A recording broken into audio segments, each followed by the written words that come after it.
World History Scholars. I'm Miss Ziegler, the Time Machine teacher, and today we will be discussing everything World War I. But first off, if you're new here, please be sure to subscribe and hit that notification bell so that you don't miss a thing. What I'd like you to do before we get started is look below in the links. I have included a Google document so that you can follow along as we go over the information and take some notes. So go ahead and download that, and then let's get started. Okay, the first thing we're going to discuss is the acronym MAIN. It stands for the 4 causes of World War I. M stands for militarism, A stands for alliances, I imperialism, and N nationalism. So let's talk about militarism first. Militarism was basically this arms race that started in the 20th century. By 1914, Germany had the greatest increase in their military. And of course, Great Britain and Russia wanted to get in on that. And so it kind of becomes like, hey, you've got the bigger tanks, now I'm going to get the bigger tanks. And you have the better planes, now I'm going to get better planes. And it was an arms race of who could have the biggest military. So that was the first reason for World War I. The second reason is alliances. Alliances is kind of like friendships. Kind of like, hey, I got your back. If you get attacked, you've got my back.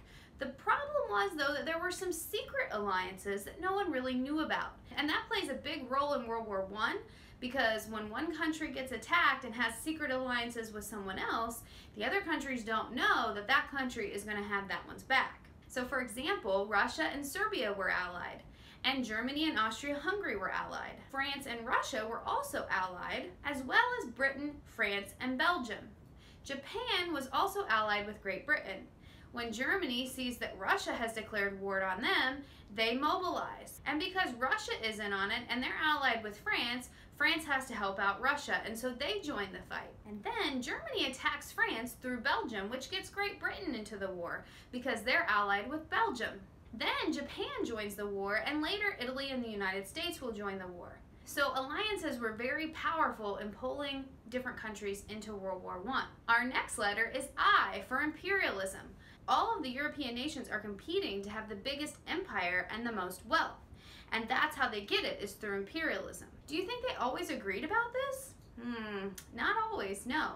That's why they had the Berlin Conference to try to avoid war. So the increasing competition for these raw materials will lead to World War I.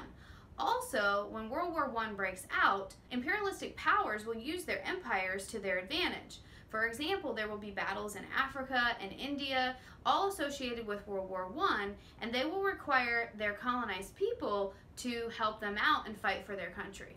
N stands for nationalism, which is the 4th cause of World War I. So we said nationalism is this view of looking at yourself as a national identity.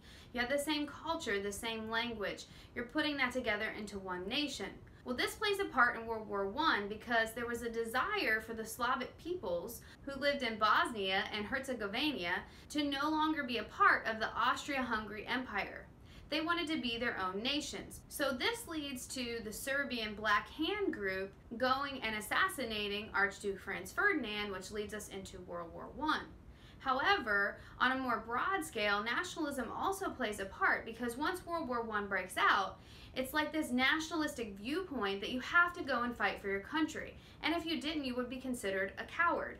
As a matter of fact, women were encouraged to give men a white feather if they didn't go enlist in the war, and a white feather symbolized cowardice. So these 4 causes, militarism, alliances, imperialism, and nationalism, are all kind of like sparks. But the match that lights the fire is the killing of Archduke Franz Ferdinand by a Serbian nationalist terrorist group in June 1914. A terrorist named Gavrilo Princip assassinated the Archduke as he and his wife rode through the streets of Sarajevo. He did this to protest the fact that the Austrian-Hungary Empire had control of Bosnia at the time, and Serbia wanted to take over Bosnia and Herzegovina from the Austrian-Hungary Empire. So the assassination led to Austria-Hungary declaring war on Serbia, and Russia mobilized because they were allies with Serbia. Germany mobilizes because they are allies with Austria-Hungary, and so on goes the domino effect. On your note sheet, you have some dates. Besides July 28th, put that Austria declares war on Serbia. August 1st, as Austria's ally, Germany declares war on Russia and her ally, Serbia. On August 3rd, Germany declares war on France, an ally of Russia, and immediately invades Belgium. August 4th, Great Britain gets in on the action because France is attacked, and Great Britain declares war on Germany. At first, the United States is going to stay neutral. In the first couple months of war, we can see rapid troop movement. In the west, Germany attacks Belgium and France. In the east, Russia attacks Germany and Austria-Hungary. And in the south, Austria attacks Serbia. However, following the Battle of the Marne in 1914, the Western Front becomes entrenched, and that's where it stays for the remainder of the war. The fronts in the east gradually lock themselves into place as well. The Ottoman Empire comes into the war in 1914 after Germany tricks Russia into thinking that Turkey had attacked it. As a result, in 1915, most of the Allied action was in the Mediterranean fighting the Ottomans. Now we get into the middle part of the war, 1916 to 1917, and that's when we see trench warfare play a huge part in the war. Soldiers were forced to fight from dugout position in trenches because the technology had advanced so much that it was really deadly. Machine guns, poison gas, and heavy artillery kept them from fighting in the old-fashioned way. And so you basically had two trenches, and no man's land was in between. This is where you didn't really want to be. And it was very hard to gain any ground because you literally would have to get up out of the trench, charge through no man's land, and the other side is still in their trenches. So of course, they're going to have the advantage and be able to attack and kill most of the people that are charging. And so it was a very dangerous way to gain any ground, and therefore they didn't really gain any ground. It was mostly a stalemate. In these brutal conditions, soldiers died by the millions. The trenches were often very dirty and full of disease. Sometimes they were very wet and flooded, and if that were the case, men would be standing in water for days and even months, and they would get nasty trench foot, which was basically their foot rotting off. And throughout this time, nobody really gains the advantage on either front. Despite this stalemate, two important developments happen in 1917. Russia exits and the United States enters. So what makes this happen? Well, the Russian people weren't very happy with the Tsar and how he was carrying things out with World War I. They wanted the war to end. They weren't making very much money. Some of them were starving. They asked the Tsar for his help, and he ignored their pleas. And this gave the perfect opportunity for the Russian Revolution and for the Bolsheviks to move in and get rid of the Tsar, which is exactly what they did in the Russian Revolution. When this happens, they pull out of World War I because they've got their own problems to deal with in their country. The United States, on the other hand, decides to enter the war for a couple of reasons. If you look on your note sheet, there are some notes about this, so go down to that part of your note sheet so you can fill this in. The first thing that they didn't like was Germany's atrocities in Belgium. Stories of unarmed civilians circulated the press, and it really angered American citizens. Some of it was British propaganda, but it worked. It really made the Americans not like the Germans. There was also some economic interest in the American side of things, because American businessmen had invested in the British and the French, and they really wanted the Allies to win. Another key event that draws America into the war is in May of 1915 of the sinking of the Lusitania. A German airboat takes the Lusitania down, killing 1,000 passengers. On board were 128 Americans. The Americans are infuriated that the Germans would attack a passenger ship and kill civilians. Then, Americans are also upset about unrestricted submarine warfare. This basically means that the Germans use submarine warfare on any type of ship. After the sinking of the Lusitania, they promised to stop doing this. However, they didn't stop. Again, another passenger ship sank in the English Channel, and the Germans promised to stop, however they didn't. This continues to upset the Americans. And finally, in 1917, we have the Zimmermann telegram. The Zimmermann telegram was a plea from the German foreign minister, Arthur Zimmermann, to the Mexican government.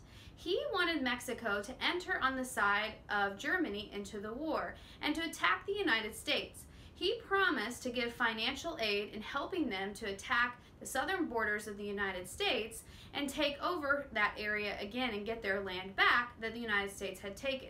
This is intercepted by the British, And the U.S. finds out, and they are just so upset about this. They cannot believe that the Germans would go behind their back and try to get the Mexicans to attack them. Mexico really had no real plan of doing this because there were several things stopping them, like what would they do with the people once they attacked and took the land back? How would they get those people to follow along with them?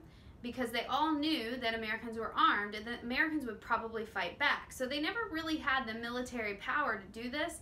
They also weren't quite sure that Germany would actually give them financial aid, and they were going through government struggles in their own country themselves. But despite this, the Americans were still very angry about it. So in 1918, renewed offensives are launched and each side tries to win. However, those efforts failed. It seemed the troops were demoralized and exhausted. In August through September, the Allied forces were able to drive the German forces back to the German border. Then a deadly attack of influenza took heavy tolls on both sides. Eventually, the German and Austrian-Hungary governments started to lose control. And on November 11, 1918, the Germans signed an armistice agreement agreeing to give up the territory that they had gained, surrender their arms and their navy, and that ended the First World War. Now comes the Treaty of Versailles. We don't have that one on your sheet, so add that one in. The Treaty of Versailles was signed June 28, 1919, under heavy protest from the Germans. They didn't agree with it at all. It had been drawn up without any German participation whatsoever, and Germany was basically blamed for World War I. They were forced to pay reparations to the rest of Europe. Their colonies were taken away. They weren't allowed to have a big military anymore. They were basically stripped of all of their power and all of their ability to ever go to war again. Also, their borders changed and land was taken away from them. Austria-Hungary was also split up so that they wouldn't be such a big empire anymore either. Germany agreed to pay the reparations, but the Great Depression put a stop to that. This gives Hitler the perfect chance to come to power. The German people are angry that they were blamed for everything. They are deflated.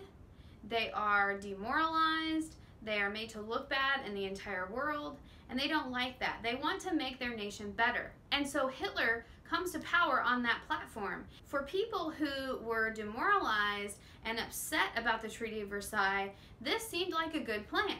They wanted to be a better country. They wanted to be a better nation and show the world that they could compete on a world scale. And that's where we're going to stop today with World War I. Make sure you check out the next series of Document of the Day, where we'll be looking at World War I documents and writing a DBQ with them. Be sure to subscribe if you haven't already, and thank you so much for listening. Our next letter is A. No, we already did A. Our next imperial and the desire to who lived in Bosnia and Herzegovina.